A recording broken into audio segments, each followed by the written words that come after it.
एक समय की बात है। एक सुंदर सा गांव हुआ करता था, पर वहां की फिजाओं में एक गमज़दा सन्नाटा रहता था। उस गांव पर एक भयानक श्राप था। जो भी बच्चा वहां पैदा होता, वो कुछ ही देर में दम तोड़ देता। गांव वाले थक चुके थे, हार चुके थे। सभी को पता था कि गांव के बाहर बनी उस पुरानी श्रापित हवेली में एक घड़ा रखा है, जो इस सारे दुख की जड़ है। पर किसी में इतनी हिम्मत नहीं थी कि उस हवेली की दहलीज पार कर सके। उसी गांव में राहुल नाम का एक साधारण सा लड़का रहता था। गांव वाले उसे कभी सम्मान नहीं देते थे, पर राहुल का दिल साफ था।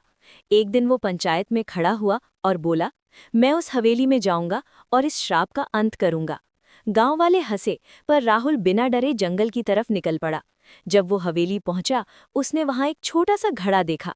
उसने सोचा, इसे उठाकर फेंकना तो बड़ा आसान है। पर जैसे ही उसने घड़े को छुआ, घड़ा विशाल हो गया और राहुल को अपने अंदर खींच लिया।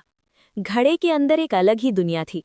वहां उसे गांव के कुछ पुराने लोग मिले, जो सालों पहले गायब हो गए थे।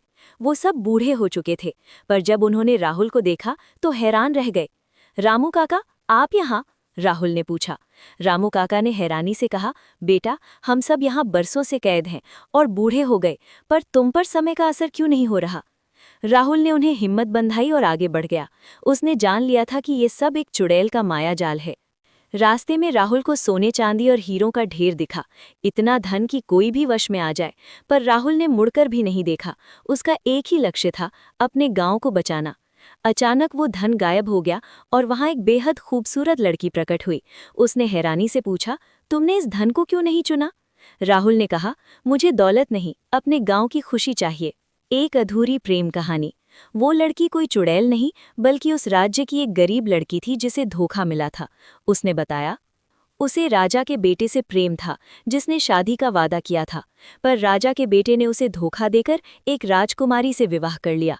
उसे बेइज्जत करके मार पीट कर जंगल में फेंक दिया गया। राहुल घने जंगलों को पार करता हुआ एक पुरानी झील के पास पहुंचा। वहां एक काले रंग का कमल खिला था।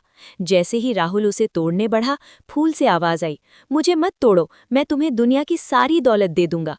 राहुल ने दृढ़ता से कहा, मुझे तेरी दौलत नहीं चाहिए, मुझे उन माँओं की मुस्कुराहट चाहिए जिनके बच्चे इस श्राप से मर रहे हैं। राहुल के निस्वार्थ प्रेम को देखकर वो काला फूल पल भर में शुभ सफेद कमल में बदल गया। राहुल वो फूल लेकर लड़की के पास पहुंचा। जैसे ही उसने फूल की खुशबू ली, उसके अंदर का सारा जहर और गुस्सा खत्म हो गया। हवेली फिर से एक चमचमाते महल में बदल गई। राजा और उसका बेटा, उनकी सच्चाई सामने आई और उन्हें उम्र कैद की सजा मिली। राहुल और लड़की दोनों को वहां का नया राजा और रानी बनाया गया। श्राप टूट गया और गांव की गलियों में फिर